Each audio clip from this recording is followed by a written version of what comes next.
Vous écoutez le grand débat, issu de l'épisode S606 du podcast Faut pas pousser les ISO, diffusé le jeudi 20 avril 2023.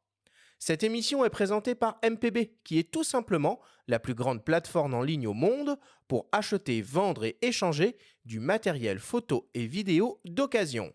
Nous sommes de retour avec Antoine de Maximi pour cette grande discussion au coin du feu. Alors Antoine, on le rappelle, cette année, ton émission J'irai dormir chez vous fête ses 20 ans d'existence. J'irai dormir chez vous, c'est pas moins de 64 épisodes de Plus, 50... ça augmente sans arrêt. de 66 aujourd'hui. 66 En même temps qu'on épisodes. parle, il y en a un autre qui est sorti. 66 épisodes de 52 minutes et presque autant de pays visités. C'est aussi 4 longs métrages, dont une fiction. J'irai dormir chez vous, c'est une émission de voyage, de rencontres et de découvertes à la première personne dont le concept n'a pas changé en 20 ans. C'est une nouvelle manière de raconter des histoires, une nouvelle manière de les filmer, les prémices de ce que l'on appelle aujourd'hui le vlog. J'irai dormir chez vous, c'est un programme qui a été diffusé sur les chaînes Voyage, Canal+, France 5 et actuellement en prime time tous les vendredis soirs sur RMC Découverte. Demain soir et la semaine prochaine, les téléspectateurs pourront découvrir sur RMC 2 nouveaux épisodes inédits réalisés en Serbie et au Vietnam. Yves Darondeau, que l'on a déjà entendu en ouverture de cette émission, qui produit l'émission chez Bonne Pioche, société qui te soutient depuis le tout début, nous raconte la genèse du projet et nous explique les raisons de son succès. On l'écoute. La première fois qu'on a travaillé avec Antoine, ça doit être en 97 ou 98, je crois. C'est pour un documentaire qu'Antoine avait réalisé, qui avait été tourné au Venezuela. Et ensuite, on a fait un deuxième documentaire avec lui sur un volcan qu'on avait tourné en Afrique. Et ça devait être en 2000, je crois. Et ensuite, l'idée d'Antoine de J'irai dormir chez vous, qui s'appelait pas encore J'irai dormir chez vous, mais l'idée d'Antoine de partir à l'aventure seul, sans équipe, en étant à la fois devant, derrière la caméra et en allant de manière totalement improvisée à la rencontre des gens. Je pense que ça doit être 2002. Je pense qu'on a dû commencer à en parler en 2002 ou 2003. Et ensuite, Antoine, très vite, a bricolé, bidouillé un espèce de matériel. Je ne sais même pas si c'était pas un manche à balai sur lequel il fixait sa caméra. Enfin, c'était vraiment très brinque-ballant. Ce qui paraît évident aujourd'hui n'était pas du tout à l'époque. C'est-à-dire partir à l'improviste sans savoir ce qu'il allait ramener, aller proposer ça à une chaîne. Aussi sympathique que puisse être Antoine, c'était pas du tout évident à convaincre un partenaire. Donc, on avait demandé à ce moment-là à Antoine de faire un test à Belleville. Et c'est vrai que dès ce premier test, je crois qu'il avait passé, je sais pas, une demi-journée au marché de Belleville ou une journée. Et il nous a ramené des rushs. Et ce qui était probant, c'est au-delà du fait que techniquement, il arrivait à peu près à nous prouver que ça allait fonctionner, ce qui était surtout très surprenant et très séduisant, c'est la capacité d'Antoine à aller à la rencontre des gens, à les embarquer avec lui, à faire en sorte qu'ils nous racontent leur vie, qu'ils acceptent d'ouvrir leurs portes et qu'Antoine nous fasse découvrir quelque part une facette du monde et de ces gens-là qu'on n'imaginait pas. Et tout ça sur un ton léger et décalé, qui n'était pas non plus si évident que ça. Antoine, je vais dire un truc un peu personnel. Moi, j'ai 37 ans. J'ai grandi un peu avec la télévision et avec Internet. Et finalement, J'irai dormir chez vous. Ça fait partie de ces rares programmes qui sont un peu doudous. Pour moi, au fil du temps, un peu comme Friends, tu vois, que je peux regarder encore et encore et encore. Un programme un peu réconfortant, un programme sur lequel finalement on tombe par hasard et on y reste parce qu'on s'y sent bien, même si on le connaît, même si on l'a déjà vu, même si on le découvre pour la première fois. 52 minutes, c'est parfait pour une petite sieste le dimanche après-midi.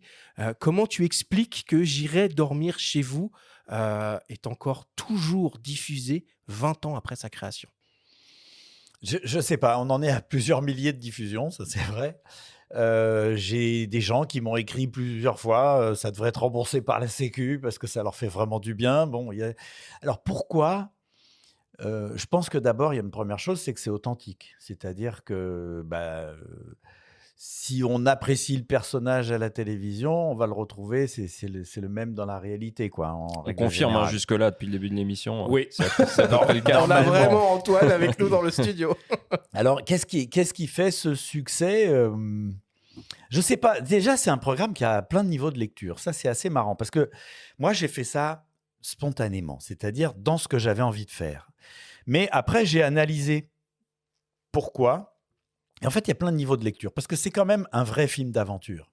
on ne sait pas ce qui va se passer, et c'est raconté d'une manière où on ne peut pas. Jamais on dit, mais les choses vont se corser. Jamais on dit ça. Mais tout à coup, si elles se corsent, elles se corsent. Or, si le spectateur est en train de regarder le truc et qu'il s'aperçoit que ça s'est écrit de cette manière, il sait qu'il doit être vigilant. Et donc, au lieu de regarder ça tranquillou, parce qu'il sait qu'il y a un commentaire qui va le ramener s'il y a un truc important, il sait que c'est à lui de voir les choses. Et je peux te garantir que ça captive l'attention, bien au-delà des documentaires que je faisais avant, où il y avait des mecs de la télé qui me disaient « Bon, là, ça fait déjà 25 secondes qu'il n'y a pas de commentaire, il faudrait absolument dire quelque chose, sinon le mec, il va zapper. » Moi, je m'en fous. Et surtout, ça marche très bien. Il y a un autre niveau de lecture que c'est aussi un jeu. Est-ce qu'il va arriver à dormir chez quelqu'un ? Il y a ce truc-là.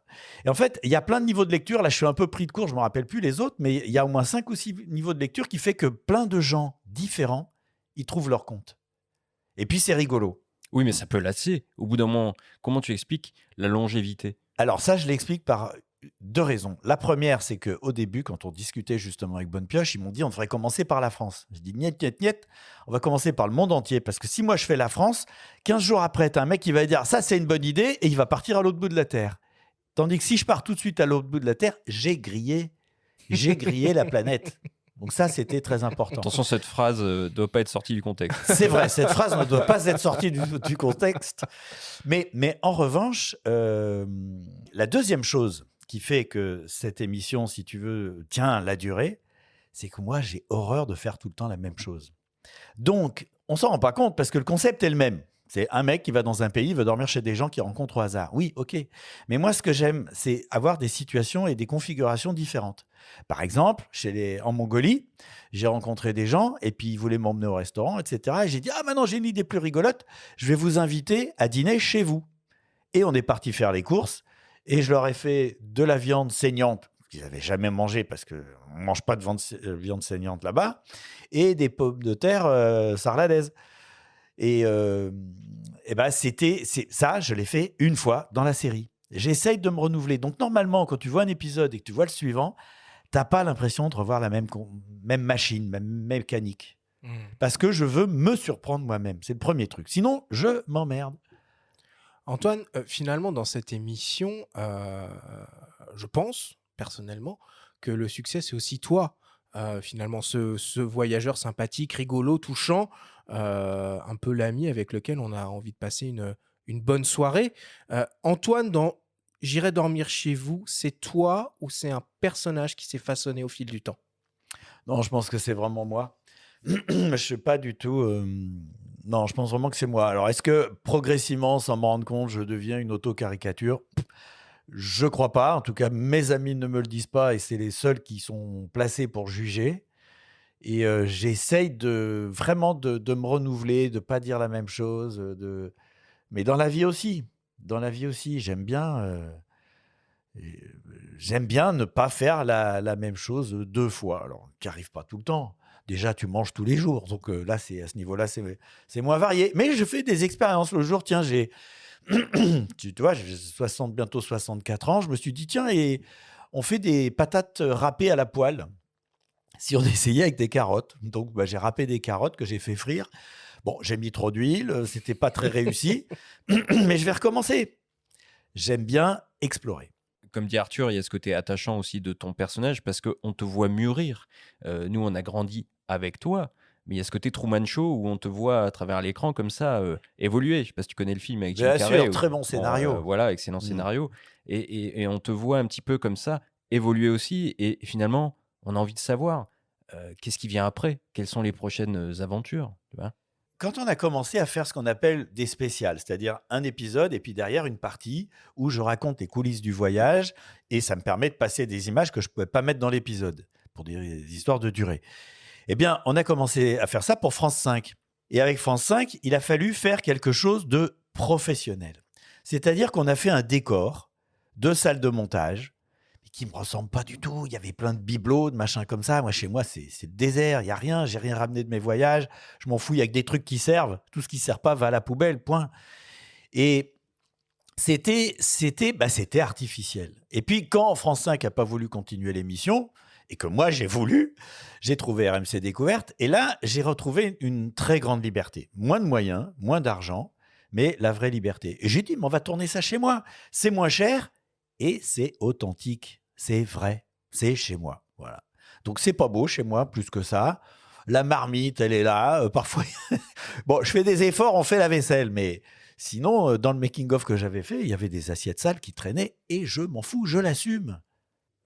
Finalement, cette émission, elle est passée par un nombre de chaînes assez impressionnant. Tu nous Oui. l'expliquais tout à l'heure. Actuellement, elle est diffusée sur 5 chaînes en Elle est, parallèle. en tout, elle est. Non, pas en parallèle, mais elle est passée sur 5 chaînes. Donc, ce qui a été cité au début, Voyage, Canal+, Canal+. France 5 pendant très longtemps. D'ailleurs, c'est France 5 qui a fait connaître l'émission. Et puis maintenant, RMC Découverte qui me permet de rebondir. Et puis, il y a quelques diffusions anecdotiques sur National Geographic Ok. parce qu'il restait des droits de voyage et que c'est la même boîte. Donc, ils vont passer quelques épisodes au mois de mai.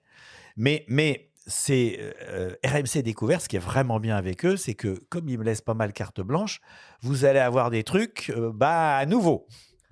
Quand Ça tu- va se renouveler. Quand l'aventure s'est arrêtée avec France 5 en 2019, tu t'es Oui. pas demandé si tu n'allais pas poursuivre de ton côté tout seul avec YouTube finalement, puisque à l'époque, le YouTube avait déjà un peu explosé à sa façon et ce format vlog y est particulièrement plébiscité. Alors, c'est vrai, je me suis vraiment posé la question, mais j'ai l'impression, qu'il n'y a pas vraiment d'économie sur YouTube. Mais moi, je suis pas un... Mais j'ai l'impression que je gagne plus avec les droits d'auteur, l'argent des chaînes, etc. Ça, c'est la première chose. Et puis, je reconnais également, et ça me fait vraiment plaisir, c'est le nombre de jeunes qui viennent me voir et qui disent « Monsieur », parce que j'ai la grand-mère pour eux bientôt, qui disent « Monsieur, vous êtes l'inventeur du vlog ». Moi, ça me fait très plaisir. C'est la vérité. Mais oui, d'une certaine manière, je suis même un peu... Il y en Comme a d'autres t'étais qui le disent... précurseur du drone aussi, hein, comme on le disait tout à l'heure. Ouais, précurseur du drone et de la perche à selfie, parce que moi, mon truc, c'est une perche à selfie Bien en sûr, permanence. Évidemment. Donc oui, d'une certaine manière, j'ai un peu inventé des trucs. Et ce qui m'amuse, c'est que... Mais en revanche, je veux pas perdre ma liberté. Et paradoxalement, j'ai l'impression que j'ai plus de liberté avec la puissance quand même de frappe d'une chaîne qui est quand même diffusée sur... que Internet. Mais peut-être que je me trompe. Et il y a une chose en revanche qui est certaine, c'est que si jamais la collaboration prenait fin avec RMC Découverte, c'est pas prévu, hein, mais à ce moment-là, il est fort probable que je monterai avec probablement Bonne Pioche une chaîne YouTube et qui sera une vraie chaîne YouTube. Mais je me rends pas compte, mais j'ai l'impression que ça gagne pas moins, que ça gagne moins. C'est une belle revanche, en tout cas, parce qu'au tout début, tu essuyais que des refus. Ah, personne n'en a voulu. Sauf Voyage, la petite chaîne Voyage. François Fèvre qui avait dit oui dès le début, mais sinon, personne n'en a voulu. Et ce qui était intéressant, c'est que les chaînes refusaient non pas un projet, mais les 4 premiers épisodes. Je leur fais voir, je leur donnais 4 Ah, t'as pas DVD. fait un pilote, t'as fait 4 pilotes. Mais moi, je Et fonçais, moi, j'en ai rien à foutre. j'avance. Mali, Vanuatu, Québec C'est ça, et la France. et la France. Et je donne ça à des gens à TF1, des gens à France 2. À France 2, ils ont coproduit le premier, le Mali. Et ils ont dit non, on continue pas, ça marche pas. Bon, tout le monde m'a expliqué, c'est pas pour la télévision. France 5, à l'époque, ils m'ont ri au nez, mais vraiment, enfin dans mon dos plus exactement. Mais après, il y en a qui a dit Ouais. non, tu avais raison, je me suis trompé. Et ça, je le considère beaucoup pour ça, parce qu'on peut se tromper. Je veux dire, M6, Canal+, France, enfin tous, Tout le monde, France ouais. 3, tout le monde m'a dit non, mais pas sur une idée, sur les épisodes tournés. Donc, j'ai un grand plaisir, si tu veux, maintenant d'avoir ce retour. Après, le fait que j'ai fait 2 longs métrages qui sont sortis au cinéma, plein de trucs pour les services des sports, les JO de Pékin, Vancouver, les bouquins qui sont sortis. En fait, le truc qui était une mauvaise idée n'était pas une si mauvaise idée. Et finalement, comment elle est née, cette idée? Parce que J'irai dormir chez vous, c'est, comme tu as dit, plusieurs niveaux de lecture. Alors, il y a le voyage, Oui. déjà, première chose. Il y a la rencontre, Oui. la deuxième. Il y a le fait d'aller dormir chez des gens. Il y a le fait de faire tout seul. On va en parler beaucoup Oui, c'est un défi, sur ouais. comment tu fais. Puis, il y a la chemise rouge. Alors, la chemise rouge, c'est le truc emblématique. Tout à l'heure, dans la petite liste que je disais, il y a effectivement que c'est des documentaires qui montrent la réalité des pays. Et ça, je pourrais développer après. La chemise rouge, alors c'est marrant parce que c'est un truc qui est devenu emblématique.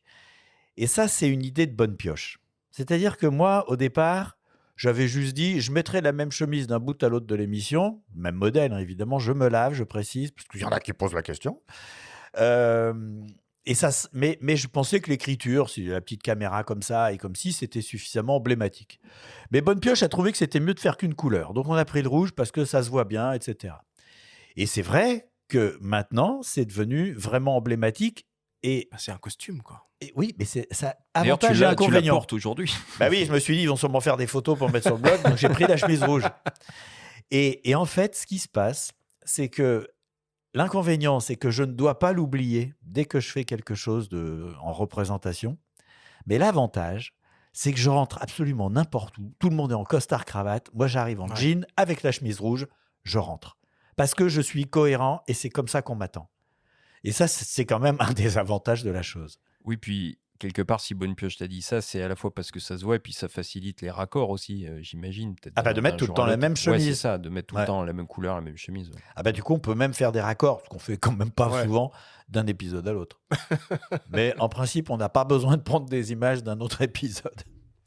Alors, on l'a évoqué, l'un des aspects de cette émission, c'est que tu fais tout seul. Depuis le début, tu as conçu avec la société Horus, Ouais, qui sont très très bons. spécialisée dans la fabrication de matériel de prise de vue embarqué, sportive ou d'investigation, ton propre système de caméras embarquées qui te permettent de te filmer simultanément, toi et tes interlocuteurs, tout en te mettant en scène avec en plus une caméra de poing. Bon. Raphaël Denis, associé et directeur technique au cœur des projets de recherche et développement chez Horus, nous raconte votre collaboration. Il est arrivé chez nous dans l'Oise en me disant j'ai une idée farfelue, je voudrais aller à la rencontre des gens avec une caméra sur l'épaule et une qui me filme moi. Je voudrais faire un test, est-ce que vous pourriez me suivre là-dessus? Donc nous on a dit pas de problème, on avait du matériel pour faire ce genre de test. Donc on a bricolé quelque chose et il est allé sur le marché de Saint-Ouen pour faire son premier essai qui l'a convaincu. Et puis ensuite, l'aventure a commencé en 2003 avec quelque chose de bricolé qui s'est affiné au fur et à mesure des années. On a eu plusieurs générations de matériel avec Antoine. On en est à la 4e là. Le passage du mini DV où là on avait vraiment quelque chose qui était existant qu'on a transformé, mais enfin pas en profondeur. Donc au passage en HDV où là il a fallu vraiment qu'on parte de caméras Sony et qu'on démonte assez fortement pour les réduire, les alléger et les faire convenir aux besoins d'Antoine. Là, il y a eu un gros travail d'accord des signaux qu'on percevait de la tête de caméra et qui allaient jusqu'à l'enregistreur qui était dans le dos d'Antoine. Donc, à partir d'une caméra qui n'était pas du tout faite pour ça à la base. Donc ça a été une grosse séance pour que ça fonctionne. On a eu quelques galères de fin de mise au point où Antoine partait, par exemple, le mardi matin, il partait au Portugal et il est venu le lundi soir pensant repartir directement, mais en fait, en fin de compte, il était allé nous chercher des pizzas à moto qui s'est à moitié renversé sur les jambes. Et après ça, il a dormi sur une chaise de bureau à côté de nous en attendant qu'on finisse. Et le matin, il s'est rendu directement à l'aéroport pour prendre son vol. Donc c'est arrivé au moins 2 fois et que ça se termine comme ça parce que voilà, il y avait des choses qui étaient complètement du prototype et on se trouvait face à des problèmes qui étaient compliqués à résoudre. Au début, il partait avec pas mal de batterie et il rechargeait dès qu'il pouvait. Mais le souci, je pense, le plus important pour lui, c'était plutôt que les cassettes mini-DV de l'époque duraient 60 à 90 minutes. Et ça, c'était vraiment un problème parce qu'il fallait l'avoir en tête. Mais c'est là où il est très fort. C'est que tout en parlant aux gens, il va faire attention à comment il se met par rapport à la lumière. Il va penser à son autonomie de batterie, son autonomie de cassette. Il va gérer le son pour que la personne soit du bon côté du micro. Enfin, c'est l'homme orchestre dans toute sa splendeur. Alors moi j'ai envie d'ajouter un truc. Vas-y. Parce que en plus on est sur une émission de connaisseurs, de gens qui savent. Ce qui est pas hyper clair dans ce qu'il a raconté et qui est vraiment un exploit, c'est que la deuxième génération de caméras qui a servi à tourner le long métrage J'irai dormir à Hollywood qui est sorti au cinéma, En fait, on voulait passer en HD. Et à l'époque, il n'y avait pas tous les GoPro, tout ça, ça n'existe pas du tout. Et ils ont pris des caméscopes de poing, le truc qui te tient entier dans le poing avec un objectif qui fait 3-4 cm de diamètre. Caméscope de famille, là. Hein. De famille, Ouais. à cassette, HD, HDV, et ils l'ont éclaté. Ils l'ont complètement démonté. Ils ont mis l'enregistreur dans un boîtier étanche. Ils ont pris le capteur. Ils ont viré tout ce qui était objectif devant. Ils ont trouvé sur Internet des objectifs qui pouvaient se mettre devant. Ils ont fabriqué le support d'objectif pour qu'il reste dans l'axe du capteur. Et quand on se connaît la taille d'un capteur de caméra amateur, c'est de l'ordre de 3 mm sur 4-5 mm. Enfin, c'est vraiment tout petit. Et ils ont bricolé ce truc-là avec le câble qui permet de relier le capteur jusqu'à l'enregistreur qui était dans le sac à dos. Après, ça faisait des caméras qui étaient petites. Mais il faut bien se rendre compte d'une chose, c'est qu'ils ont contacté Sony pour essayer d'avoir des informations, pour se faire des câbles rallongés, parce qu'au départ, c'est une nappe qui est dans la caméra qui fait 3 cm. Sony leur a dit ça ne marchera jamais. Ils n'ont pas voulu leur faire les nappes. Ils ont fabriqué les nappes. Je les ai vus, moi, soudés à la binoculaire. Il y a qu'eux qui peuvent faire ça. Ça, c'est l'industrie, c'est la magie de l'industrie du cinéma. C'est de la c'est bidouille. la bidouille, tout à fait. Et enfiler le truc dans une gaine avec du gel, etc., pour fabriquer le câble d'1,50 m, moi, je les ai vus faire. C'est un exploit technique. Alors Antoine, dans cette émission, tu es à la fois réalisateur, script, acteur, chef opérateur, caméraman, ingénieur du son, scénariste et dialoguiste. Alors, on enlève scénariste et dialoguiste parce que c'est totalement improvisé. Ouais, mais quand même, faut savoir improviser. C'était un piège. Finalement, ce dispositif de captation que tu as conçu est devenu un véritable acteur en soi de l'émission et l'une des portes d'entrée de tes rencontres à de nombreuses reprises. Tu l'avais anticipé, ça, ou ça a été la bonne surprise? Alors, j'avais pas vraiment anticipé parce que si on revient, Horus, comme il le dit, Raphaël, me bricole un système, mais ça tient avec du scotch. Enfin, vraiment, c'est bordélique. Je leur dis, il faudrait que j'essaye. Bah, prends-le. Alors déjà, ils te font confiance. Je ramène ça chez moi dans une valise, je redémonte, je m'équipe, je me regarde dans la glace. Je dis, c'est complètement con. Je referme et je remets tout dans la boîte. Et je me dis, je vais leur ramener, je laisse tomber. Et puis, le lendemain, parce que je ne suis pas retourné tout de suite, c'est un peu loin. Le lendemain, je me dis non, je ne peux pas faire ça. Parce que j'aurai des regrets. Et je ne veux pas avoir de regrets dans la vie, ou en tout cas le moins possible. Je me dis, je vais y aller, ça va être ridicule, mais je ne pourrais pas dire, je n'ai pas essayé. J'appelle un voisin parce que je suis allé au marché de Jean à la Goutte d'Or, je ne savais pas trop comment ça allait se passer, donc je préfère avoir un mec derrière moi qui surveillait. Et je découvre à ce moment-là que les mecs me voient arriver, qui que ce soit, ils disent, tu vois dans le regard, qu'est-ce que c'est que ce zèbre? Qu'est-ce qu'il porte? Tu lui parles et instantanément, le matériel et l'interférence a disparu. On parle tous les deux, la manière de filmer est totalement objective et ça n'interfère en rien. Et ça, j'ai découvert ça donc ce jour-là. Et ce que j'ai découvert très vite, quand on a commencé un peu les tournages, c'est que ça fait également un tri.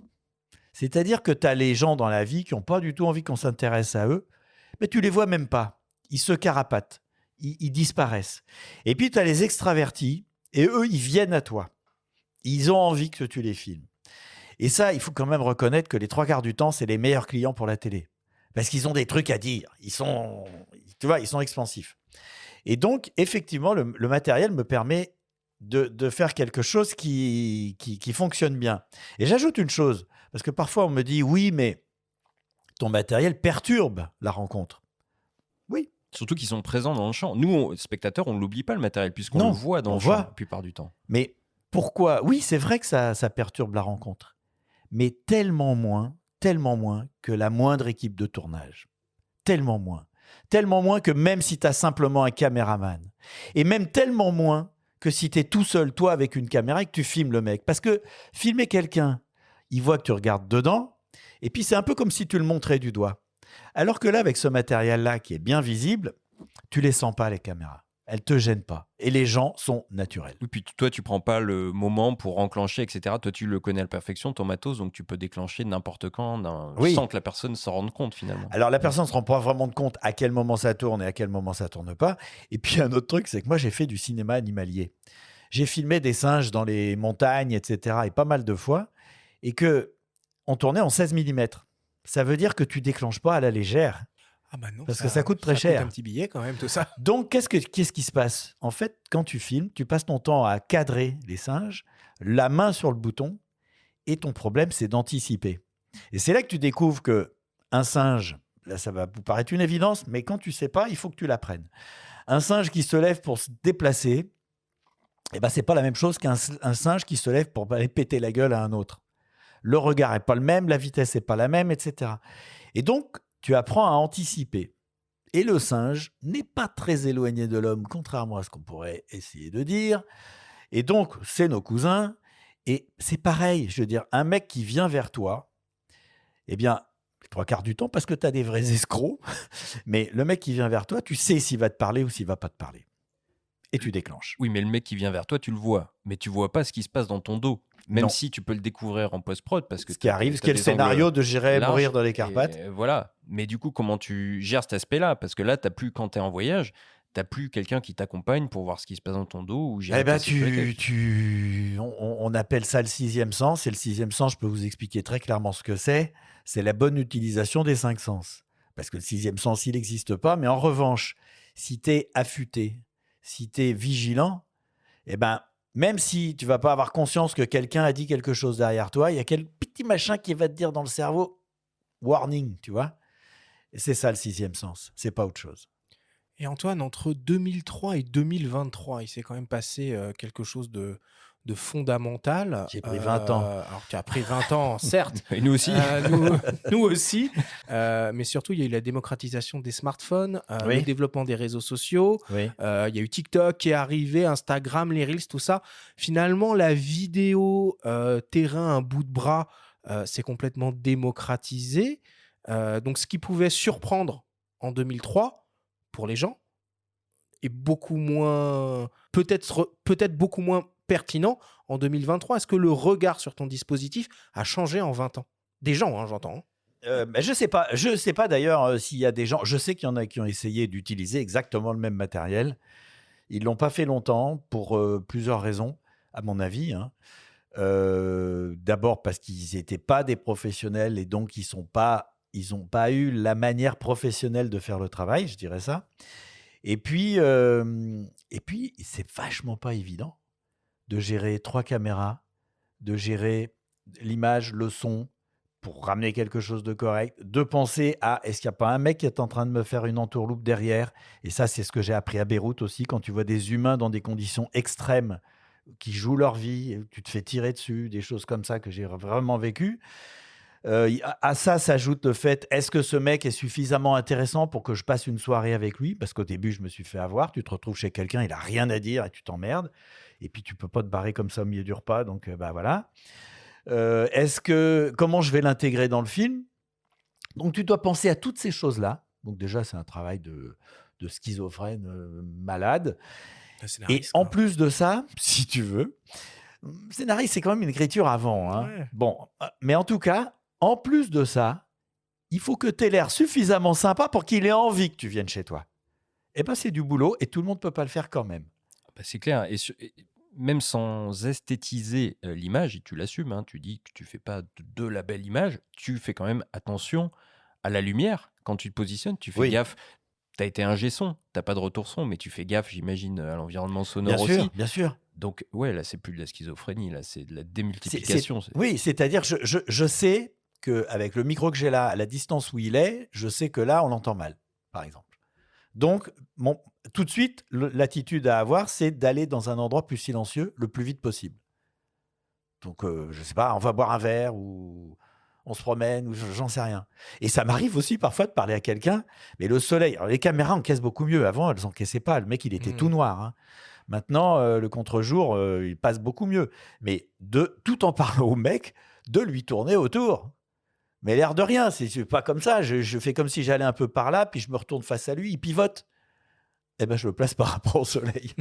Mais il faut penser à tous ces trucs. Non, mais c'est ça, c'est qu'en même temps que tu fais ça, tu converses avec la personne, tu as Oui. enclenché ton truc, tu t'assures Alors, d'ailleurs pour vous dire la que vérité, ça tourne. Tu oui, regardes tes voyants oui, à un moment. oui, je regarde les voyants, je regarde discrètement si la caméra n'est pas pointée mal, parce que je filme au jugé en permanence.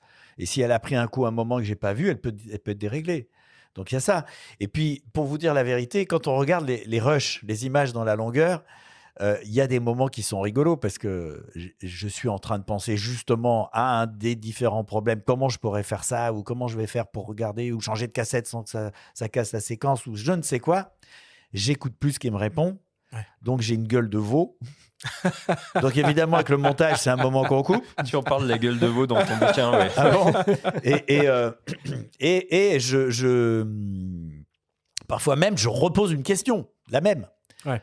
Ou à peu près la même, tu vois. Puis le mec, il comprend pas pourquoi je lui redemande ce à quoi il vient de me répondre. Ça Mais fait de toute façon, partie de la magie, quoi. et les monteurs de J'irai dormir chez vous sont de très bons monteurs parce qu'ils rattrapent sans arrêt les conneries que j'ai faites. Parce que je ne peux pas ne pas faire de conneries. C'est mal filmé. Mais ils arrivent à me sauver le truc. Et par exemple, tiens, petit truc, ça peut intéresser justement les gens qui sont des professionnels de l'image. Par exemple, il me manque un plan du mec qui est en train de faire un plan de coupe. C'est-à-dire, j'ai besoin de faire une coupe. Et le plan, il fait 1 seconde. C'est trop court. Eh ben, on fait des allers-retours dans le plan. Mais il ne faut pas que ça se voit. C'est-à-dire, le mec... C'est une main qui va vers l'avant, c'est compliqué. Ouais. Ben, si elle va vers l'avant, il faut absolument trouver un moment où elle ne va plus vers l'avant avant de la renvoyer vers l'arrière. Parce que sinon, tu le vois trop. Bon, ben, on n'arrête pas de faire des trucs comme ça. Ouais.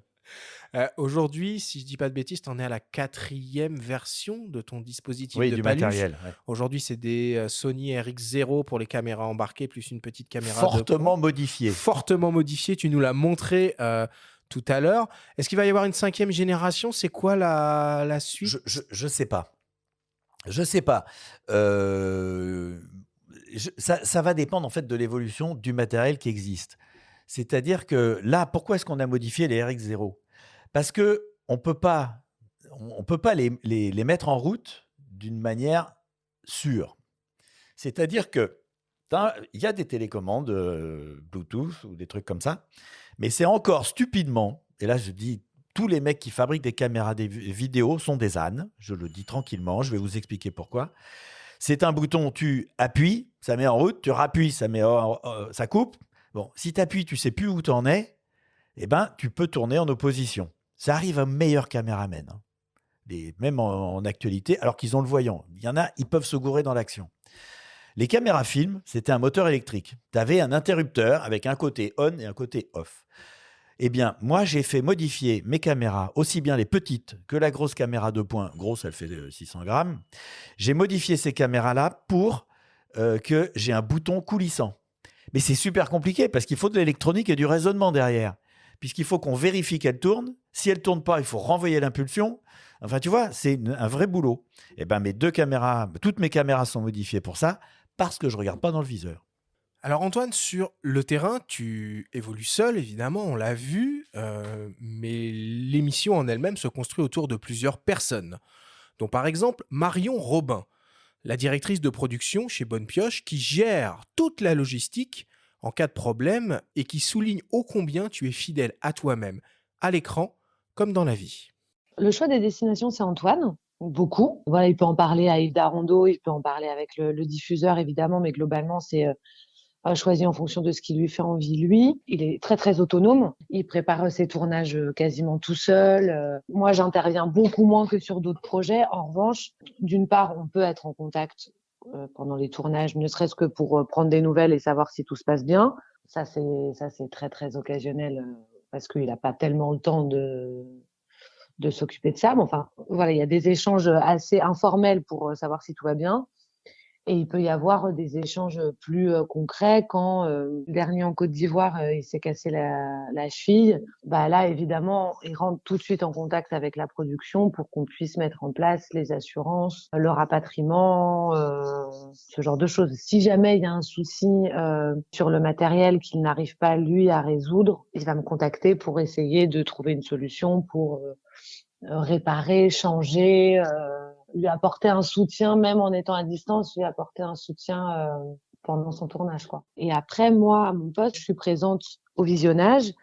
Évidemment, j'ai pas accès à tout ce qui a été tourné, c'est-à-dire que je vois pas du tout les rushs, mais je vois les premières versions de montage qui sont faites. Il est plutôt assez preneur des avis, en fait, des gens qui l'entourent. Celui qui m'a beaucoup marqué, mais comme beaucoup, c'est celui tourné au Malawi, parce que la rencontre de Jeannette, elle était hyper forte. Antoine, pour moi, il est parfaitement honnête quand il a l'image, c'est-à-dire que Antoine, dans le privé, si je peux dire, et à l'image, il est très fidèle à lui-même. Et je trouve que dans le Malawi, on accède encore à une autre facette de lui qui est quelque chose de très généreux et de très sensible aux gens qu'il rencontre. Et en ça, je trouve que c'est assez marquant cet épisode-là. Ouais.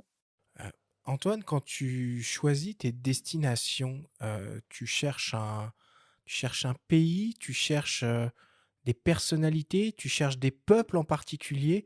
C'est quoi qui te motive finalement? En fait, au début, j'ai fait très attention de varier. Parce que comme c'était un truc, un ovni, ce programme, et qu'en plus, ça ressemblait à rien, et que peu de gens y croyaient, parce que ce qui était drôle, c'est que aussi on me disait, bon, ok, tu vas aller dormir chez les gens, mais après, tu vas aller dormir chez d'autres gens. Voilà. Mais bon, donc, oui, bah voilà, tu vas dormir chez d'autres gens. Donc pour eux, c'était bâché.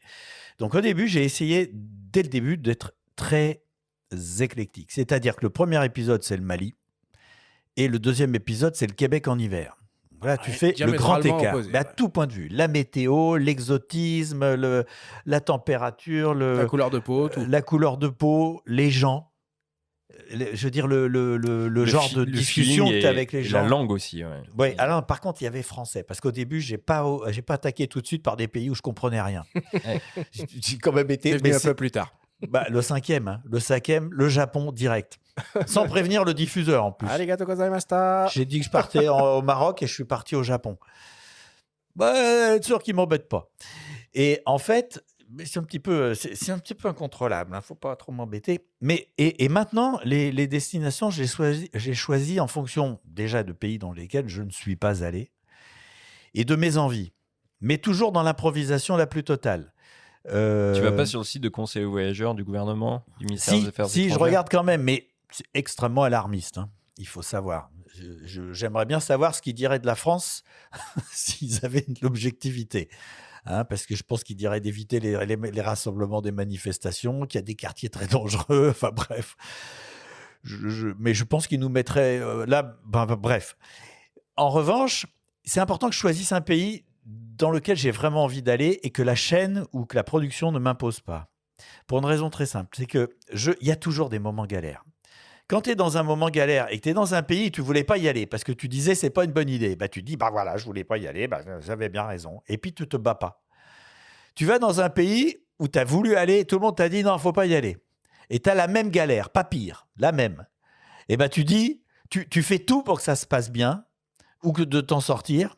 Tu y arrives et bah, l'épisode il va être mieux. Ça résume Donc, l'émission finalement. Personne n'en voulait, tu t'es battu pour qu'elle existe, et tu fais Voilà. pareil. Voilà. Et donc, il faut aller là où il faut me laisser aller là où j'ai envie d'aller. Et c'est d'ailleurs, les chaînes ont compris ça, ma production a compris ça, et j'ai jamais eu de veto et j'ai jamais eu d'obligation d'aller quelque part. Je suis vraiment libre. Et comment est-ce que à quel point plutôt est-ce que tu prépares les choses? Qu'est-ce qui est prévu? Qu'est-ce qui est pas prévu? Excellente question. Excellente question. Mais oui, Flatté. on a, mais qui tombe fort à propos.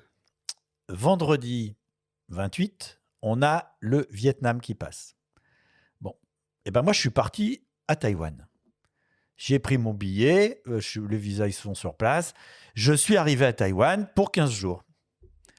Et là, je découvre que dans l'aéroport, tout le monde a le masque, alors qu'on ne l'avait pas à Paris. Je sors dans la rue, tout le monde a le masque. On me dit que tout le monde a le masque en intérieur et que c'est obligatoire. Or, les Taïwanais, ils sont respectueux. Déjà, ils sont très masques d'origine.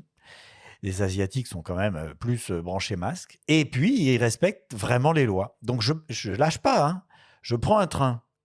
Je vais dans la campagne.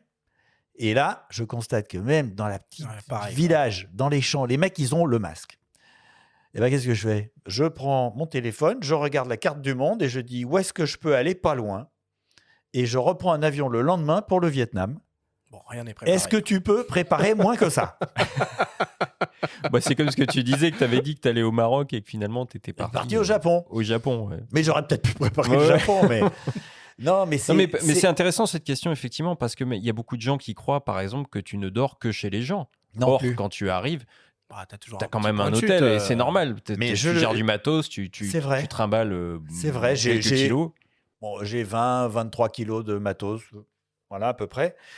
Et en fait, j'ai pratiquement toujours un hôtel. Mais je le dis dans plein d'épisodes. Oui, Je bien peux sûr, pas- tu t'en caches bien pas. sûr. Ouais. Je peux pas le dire à chaque fois parce que sinon je radote.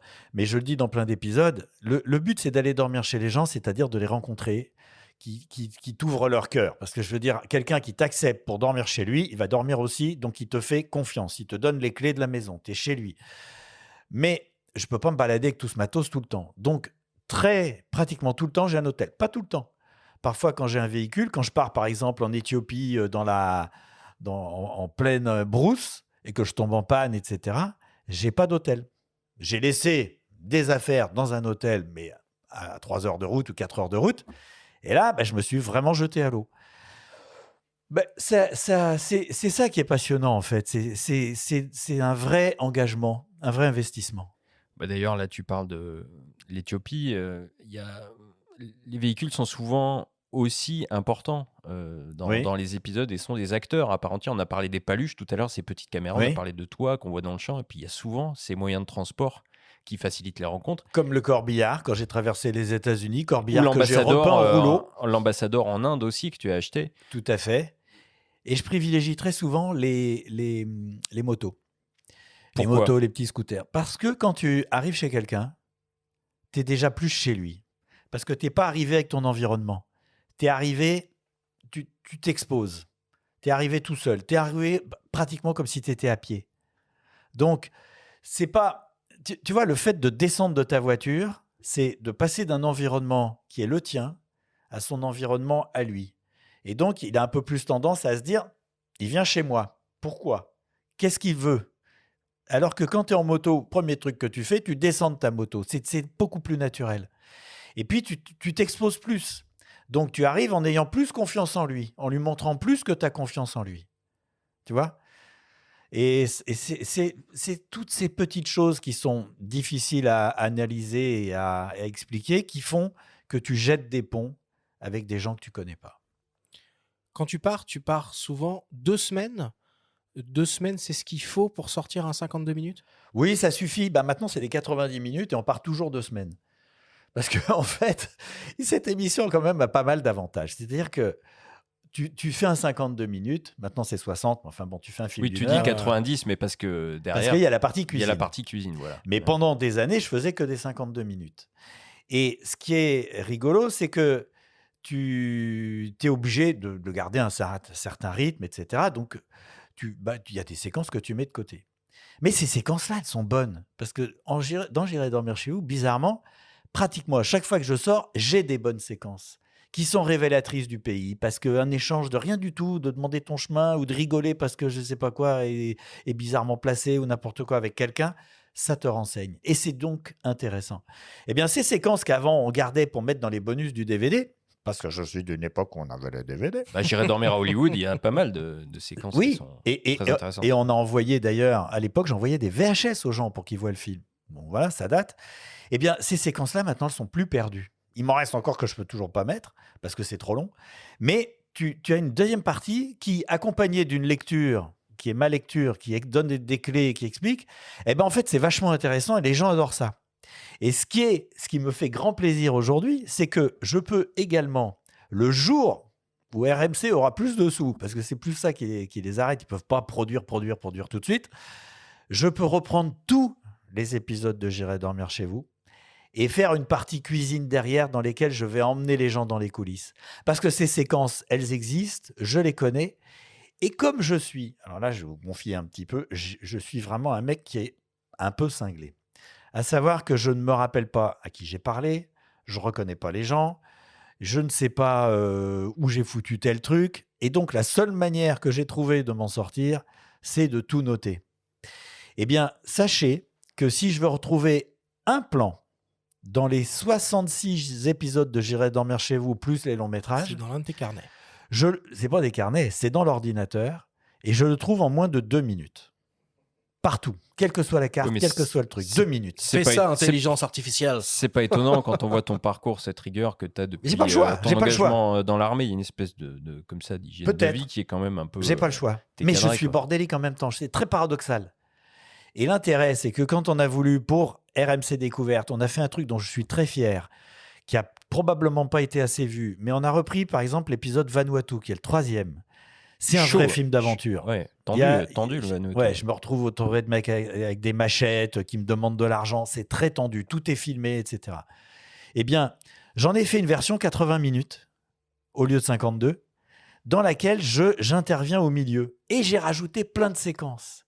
Et j'ai remis cet épisode dans l'ordre de progression vers le plus dangereux ou le plus loin, le plus éloigné, le plus authentique. Et il est vachement bien. C'est intéressant parce que tu changes pas la nature de ce que tu fais, mais tu revois le format. Tout à Et ça fait. permet de Et perdurer. finalement. mais le jour où ils peuvent le faire, on va avoir du contenu. On ressort tous les épisodes en ayant une partie inédite de 15-20 minutes à chaque fois. Des épisodes augmentés. Alors là, tu viens de... Et avec des séquences où je dors chez les gens, des séquences où je me fais emmerder. Je veux dire, j'ai vraiment pas tout mis. Tu évoques certains moments tendus, compliqués au cours de tes aventures.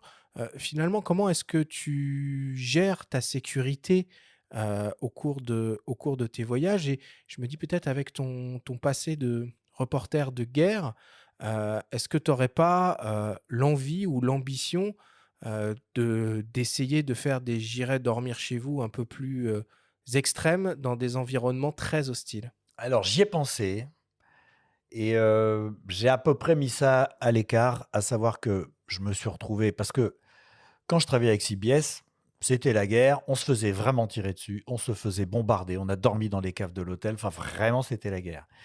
Mais je suis retourné plus tard avec un photographe qui s'appelle Éric Bouvet, en Tchétchénie. Qu'on a reçu ici. Hein. Ah bah Éric, Qu'on bon, connaît bien, ouais. très bien. Donc j'ai rencontré au cinéma des armées, pour vous dire. Éric, qui est donc un photographe de guerre, je suis parti avec lui parce que je voulais faire un portrait de reporter de guerre, dont lui. Et on s'est retrouvés tous les deux là-bas, et on grimpe dans une case de danger quand on n'a pas une chaîne américaine derrière. Parce que les photographes de guerre, c'est les vrais aventuriers, ceux-là. Ils revendiquent jamais le truc d'être des aventuriers, mais c'est les vrais. Il y a personne qui les suit quasi. Ils sont tout seuls, je veux dire. Le mec, c'est comme un peu j'irai dormir chez vous, mais en terrain de... Et la dernière fois que j'ai fait ça, je venais d'avoir ma fille et je me suis dit quand même, il faut peut-être arrêter les conneries. Et donc, j'ai considéré qu'il fallait que je descende un peu d'une case. Je prends un certain nombre de risques avec j'irai dormir chez vous, mais nettement moins que d'aller à la guerre. Et aller faire un j'irai dormir chez vous, je pourrais éventuellement faire ça. À un moment, j'y ai pensé le faire en Irak. Mais l'Irak, il y a eu des périodes qui étaient beaucoup plus calmes que d'autres. Donc, il aurait fallu le faire à une période comme ça. Là, en ce moment, c'est pas bon, quoi. Faut pas le faire. Et je me dis, bon, j'ai sorti cette série, etc. Est-ce que ça vaut vraiment encore le coup, puisqu'elle est imposée, maintenant elle existe, que je retourne faire le zazou dans des pays comme ça, alors que j'ai un projet d'un autre long métrage de fiction, que j'ai ce projet de spectacle, un projet de spectacle sur scène. Est-ce que je vais refaire des trucs que j'ai fait déjà quand j'avais 25 ans? Je crois pas. Bon. Quand on te voit improviser sur le terrain dans les épisodes, on a la sensation que tu n'es pas quelqu'un de très organisé. Pourtant, en discutant avec les gens qui te côtoient dans le cadre professionnel, Qui a cafeté? notamment Denis Camelin, Camelin. Ouais. qui monte les épisodes de J'irai dormir chez vous depuis plusieurs années, on découvre que tu es particulièrement rigoureux dans le tri de tes rushs. Il fait un dérushage très complet quand il est sur place, en notant vraiment tout ce qui se passe dans ses rushs. Ensuite, quand il rentre, il donne les cartes mémoire, etc., ou disques durs sur lesquels il a fait ses backups à des assistants qui, eux, préparent le projet en faisant la synchro des 2 caméras qu'il a sur lui, plus de la 3e caméra de point. Moi, quand j'arrive, en général, c'est 1 semaine ou 10 jours après le retour d'Antoine. Quand j'arrive en montage, il y a déjà tout qui est synchronisé, donc j'ai plus qu'à déblayer tout ça. En général, on est autour des 40, 50 heures d'images. Et donc, en fait, moi, je récupère le dérochage qu'il a fait en tournage ou en général qui finit en rentrant en France, qui est très très précis. C'est un dérochage qui fait autour des 60-70 pages, donc c'est vraiment très très précis. Il y a déjà des semblants de traduction si on est dans un pays qui est pas francophone. Il annote vraiment tout ce qu'il aime, tout ce qu'il aime pas. Et parallèlement à ça, il me donne aussi un récit audio où il me raconte en à peu près un quart d'heure, 20 minutes, son voyage et les séquences clés du voyage. Et là, il commence à me dire, moi, je verrais plutôt commencer par telle ville, etc. Il commence à imaginer un peu l'ordre du film. Donc moi, mon projet, c'est que quand il arrive en montage 3 semaines plus tard, avoir déjà une espèce de structure de bout à bout, un peu long, des fois ça peut faire 1h30, voire 2 heures, avec toutes les séquences retenues dans l'ordre qu'il a imaginé. Alors après, des fois ça fonctionne pas, donc après c'est des discussions, des débats pour essayer de trouver la meilleure structure du film, quelles séquences on garde, quelles séquences on jette, en fonction de leur authenticité, de ce qu'ils s'y racontent, etc. Après, il arrive parfois que il manque un début de rencontre, quelqu'un qui interpelle Antoine, Antoine n'était pas en train de tourner, donc il lui manque l'interpellation. Donc des fois, il faut ruser un petit peu pour essayer de trouver des accroches comme ça pour débuter la rencontre quand il nous manque le début. Ça lui est arrivé d'être dans une rencontre et puis il y a que la caméra sur lui qui fonctionne, donc on n'a pas la personne en face. Ça, c'est des choses qui sont arrivées. Donc ça, malheureusement, soit il s'en rend compte assez vite et il peut essayer de retourner sa séquence, soit il s'en rend pas compte et là c'est un peu plus compliqué. Mais ça arrive quand même assez rarement. Alors, c'est drôle parce qu'il y a eu une fois, je rebondis sur ce qu'il vient de dire. Bien sûr. J'étais dans un train quand je partais à Hollywood et j'ai parlé avec une femme qui était dans ce train qui faisait 24 heures de train. C'est un peu Paris, c'est le transsibérien des Américains. Moscou, Vladivostok. Et je parle avec cette femme et qui me dit qu'en plus, elle a une chorale, tout un groupe de chorale à l'arrière du train. Moi, je la rencontre dans le wagon-restaurant, donc on déjeune en face. Et je retourne. Moi, j'avais pris une cabine première classe parce que j'avais plein de matériel. Je ne voulais pas qu'on me prenne mes trucs. Deuxièmement, pour la filmer parce que c'était rigolo, parce qu'on n'a pas ça chez nous avec la salle de bain, enfin des trucs comme ça. Et je regarde mes images et je m'aperçois que la caméra sur moi n'a pas tourné. Donc, j'ai la nana et j'ai rien sur moi.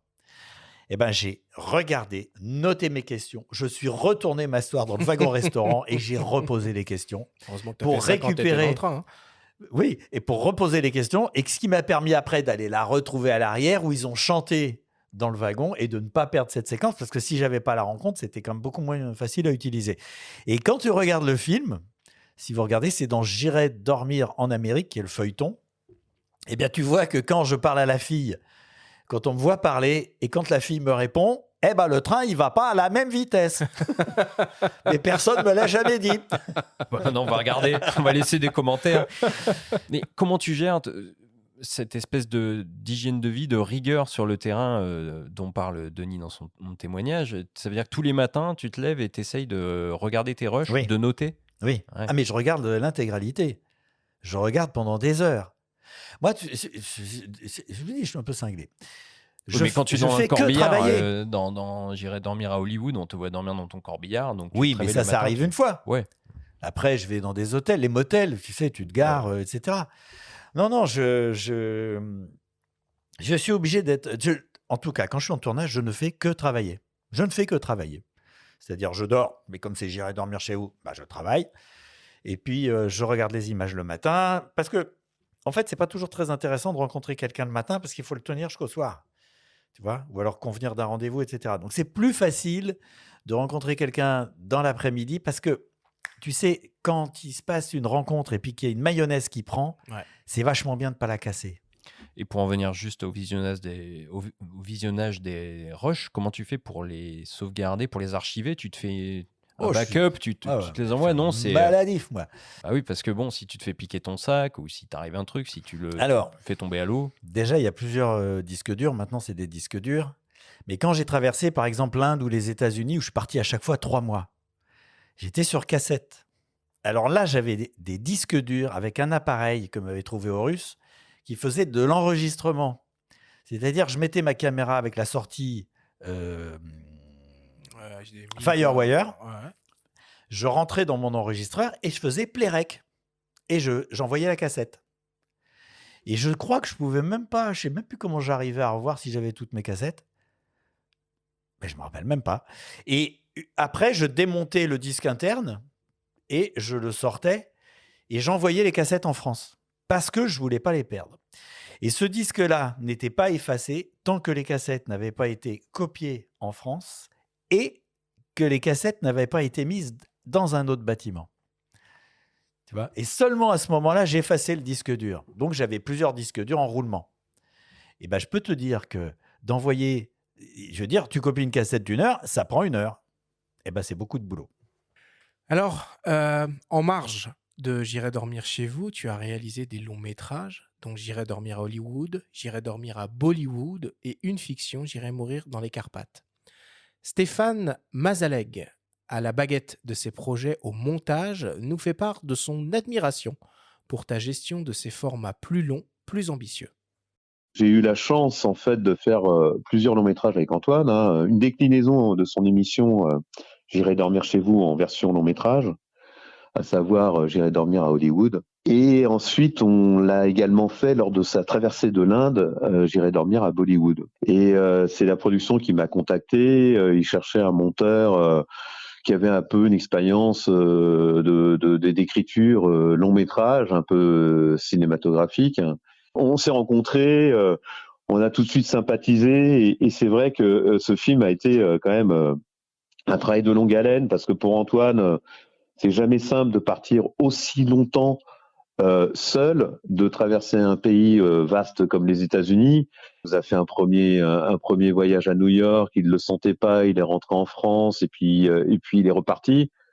Je me suis retrouvé avec une masse de rush assez importante en fin de tournage. On avait l'intention de très vite de présenter un film pour Sundance. Donc, qu'est-ce qu'on fait dans ces moments-là ? Antoine, il est fatigué, il revient, il a encore l'affect de toutes ces rencontres.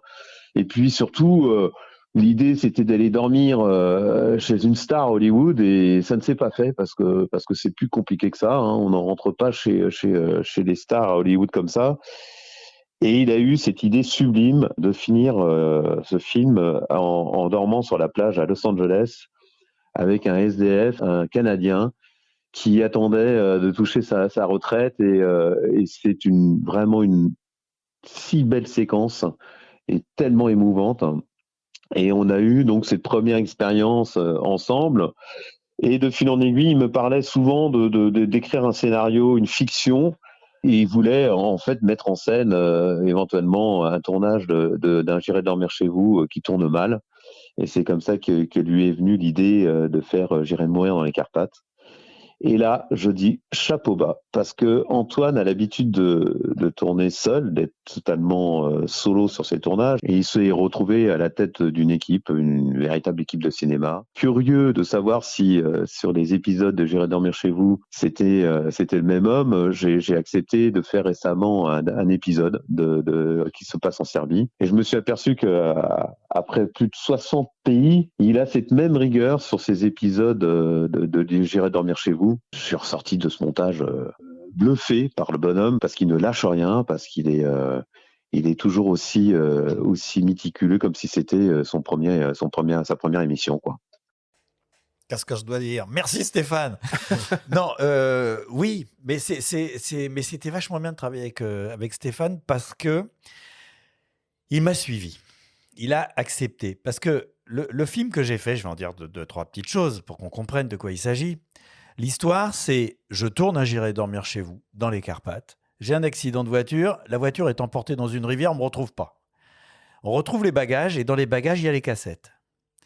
Les cassettes sont ramenées à Paris, et la monteuse décide de monter le dernier épisode, parce que c'est très clair, il y a une vieille dame qui a vu l'accident, donc il n'y a pas de doute, c'est un accident. Et elle va attaquer le montage de ce film, et elle va découvrir des choses qui clochent dans les images. Mais c'est pas comme dans l'excellent Babysitting, où tu vois tout ce qui se passe et que tu comprends tout. Non, c'est pas ça, c'est caché. Il n'y a qu'un monteur qui peut le voir, parce qu'il revient en arrière, parce qu'il creuse dans les images. C'est devant, c'est derrière. Et donc, elle va tout découvrir. Et, petite parenthèse, le spectateur qui voit le film voit tous les indices aussi, mais il ne les voit pas, parce que l'attention est ailleurs. Mais tout est là, il a tout vu. Et moi, ce qui m'intéressait dans ce film, c'était de faire ça.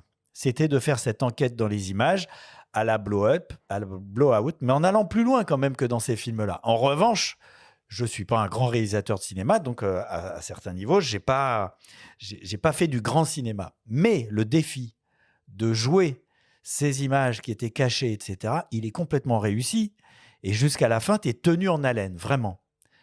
Et Stéphane a été très bien parce que il n'a pas cherché à me faire du cinéma, il a cherché à me laisser aller au bout de cette idée. Et d'une certaine manière, mon film ne plaît pas aux gens de cinéma, mais il est très apprécié par le public, parce que les gens de cinéma, ils ont une grande culture du cinéma, et je n'ai respecté aucun code, parce que je ne sais pas faire. Je ne les connais pas, et je ne sais pas faire.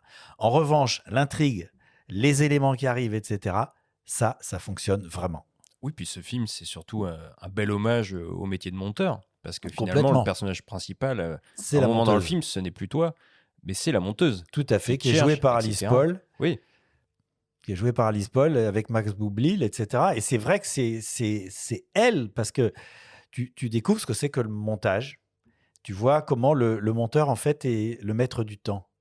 C'est-à-dire qu'il y a une scène qui se passe devant lui, il peut arrêter, il peut revenir en arrière et il peut zoomer dans les images. et puis on voit comment le monteur s'approprie un projet, parce qu'à un moment, son producteur veut la déposséder. Donc, Oui. Yves Darondo, qui est joué dans le film par Stéphane notre acteur, Wojtowicz. voilà, Ouais. essaye de la déposséder à un moment du sujet. Et on sent qu'elle se l'est entre-temps appropriée, c'est presque son C'est bébé. son bébé, c'est son elle veut bébé. pas lâcher le truc, quoi. C'est clair. Donc c'est hyper intéressant de voir cet envers-là du décor. En tout cas.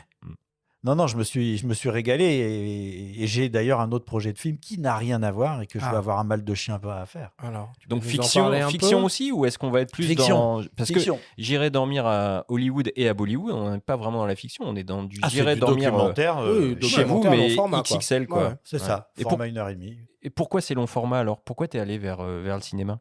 Parce que ce que je vous ai dit au début est complètement vrai, c'est que je veux pas faire tout le temps la même chose. Je veux évoluer, je veux me mettre en danger, je veux m'amuser. M'amuser, c'est un truc hyper important. Et d'ailleurs, l'histoire, si on va en parler 3 secondes, l'histoire du film J'irai mourir dans les Carpates.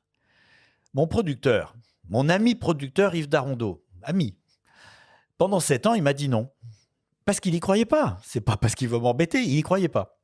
J'ai pas lâché. J'ai fini par arriver à... D'abord, j'ai fini par écrire mon scénario, tout seul.